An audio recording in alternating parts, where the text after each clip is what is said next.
bigyan ka ng jelly case para ano, pagka malataglag ng... Pero, napalit ka na ng lens? Ito, ano to, binili ko ng lens na to. Ah, Magandang yung ganito, protect mo na rin to. Naka-UV lens na rin to. Sobrang init, hindi ka masyado mag-detect.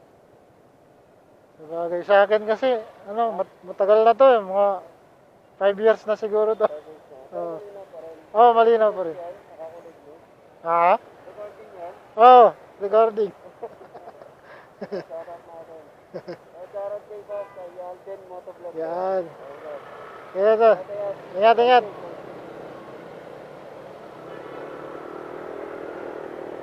Kuya Ben Motovlog. Follow back natin mamaya.